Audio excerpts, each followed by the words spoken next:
Un jour, un sage m'a dit, sois une porte.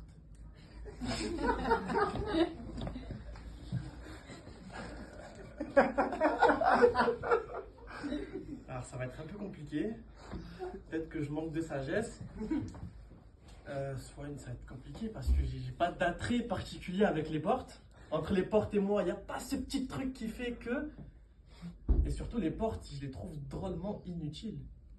Censées protéger du bruit, elles accentuent chaque bruit. Quand je passais mes examens, j'entendais tous les bruits dans les couloirs. Et c'est pour ça qu'aujourd'hui, je suis pas médecin. Dans les couloirs, les portes qui s'ouvrent, qui se ferment et qui claquent. Dans le bus, le monsieur qui crie « Chauffeur, la porte !» Le bébé à l'avant qui crie et qui hurle comme si c'était la fin du monde. Le couple à l'arrière à 10h qui s'embrasse et moi. Et tu sais que je t'aime, moi. Arrête. La vérité, regarde, moi. Je devais attendre de rentrer chez moi, fermer la porte pour enfin espérer être tranquille. Quand ma mère arrive avec une vidéo d'Emmanuel Macron lui offrant un voyage à la Mecque si elle partage la vidéo à 10 personnes. Ma mère ne connaît pas l'intelligence artificielle et je ne me vois pas lui annoncer cette mauvaise nouvelle. Alors je décide de lui dire oui, d'accord, on voit ça après. Et je rentre dans ma chambre et je ferme la porte et je suis enfin tranquille. Et je regarde la porte et je lui dis merci. Merci la porte. Quand la porte décide d'imiter le bruit d'un aspirateur. Cette porte imitait le bruit qu'elle entendait dans le salon, ma mère qui passait l'aspirateur. Alors là, c'en était trop pour moi. Je me lève, je regarde la porte droit dans les yeux et je lui dis alors toi, tu vas prendre pour toutes les portes.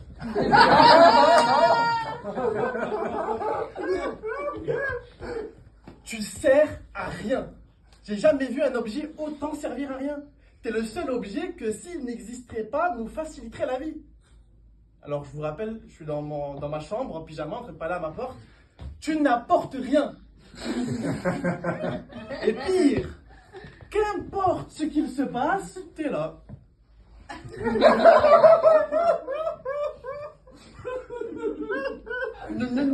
Je protège des nuisances sonores. J'apporte une intimité, alors que tu accentues chaque bruit et que moi dans ma vie j'ai jamais eu aucune intimité. Parce que madame la porte, tu sers à rien. De toute façon, tout le monde sert à rien dans cette maison. Et cette porte a eu la merveilleuse idée de répéter tout ce que j'avais dit à ma mère. Alors pour des soucis de confidentialité de ma vie privée, je préfère ne pas raconter ce qui s'est passé par la suite. Mais ce que je peux vous dire, c'est que j'avais remarqué que cette porte, elle avait parlé. Elle a répété ce que j'avais dit. Cette porte, au final, elle vit peut-être un mal-être. Elle est peut-être triste. Parce que personne ne l'écoute. En même temps, qui écoute ou parle à une porte?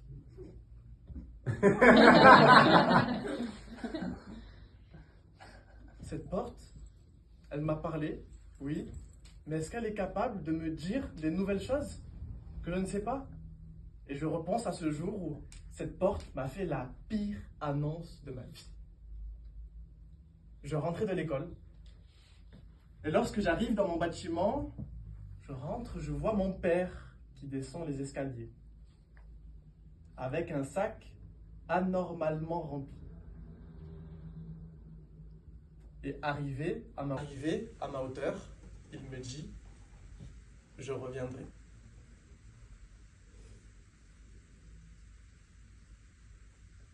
Je tiens à vous rassurer, je n'étais pas triste. Non, c'est pire.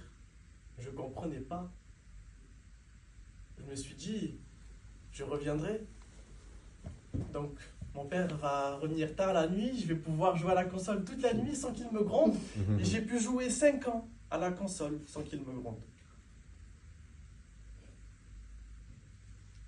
Et quand mon père quitte cet immeuble, il referme la porte derrière lui et la porte fait boum.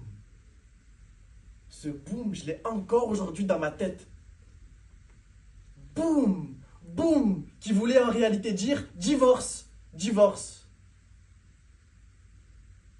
Cette porte m'a annoncé du jour au lendemain que mes parents avaient divorcé. Cette silencieuse porte m'a donné les mots les plus bruyants que j'ai jamais entendus. Alors croyez-moi, les portes expliquent certaines situations beaucoup mieux que les hommes. Quand je rentrais de l'école et que je voyais la porte de ma maison fermée, je savais que tout allait bien. Et quand, à mon arrivée, la porte était légèrement ouverte, généralement 3 fois par an, je savais que ma mère avait reçu mon bulletin.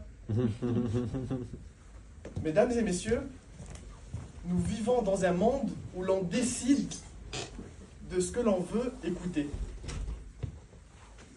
Alors pourquoi choisir ce que l'on veut écouter? Pourquoi écouter seulement ce qui nous intéresse? Écouter seulement ce que l'on aime lorsque l'on peut écouter tout ce qui s'entend? Selon Larousse, la porte est une ouverture permettant un passage.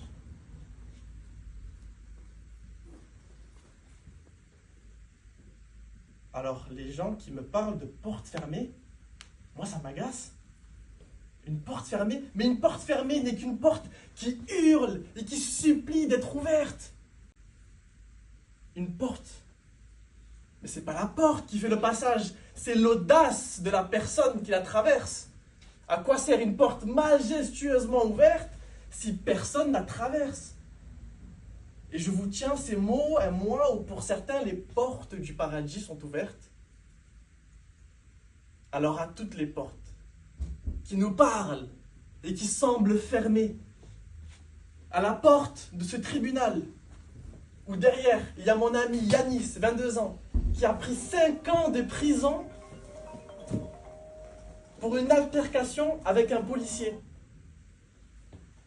Pour cette porte dans l'hôpital, où derrière, il y a une personne âgée qui suffoque, mais à qui on demande de quitter les lieux par manque de place. À la porte de mon voisin, qui me répète qu'à l'intérieur, il y a ma voisine qui se fait battre. À la porte de l'Assemblée nationale, qui me dit qu'à l'intérieur, il préfère parler du voile de ma mère que de mon avenir et qui se fout de ma gueule. Alors quand le sage me dit « sois une porte », il me dit en réalité d'écouter non pas ce que je veux, mais ce qui parle. Et d'enfoncer toutes les portes qui me paraissent fermées. Car aucune porte n'empêchera une voix de se faire entendre. Et si vous pensez qu'elle ne parle pas, alors je vous invite à apprendre à les écouter.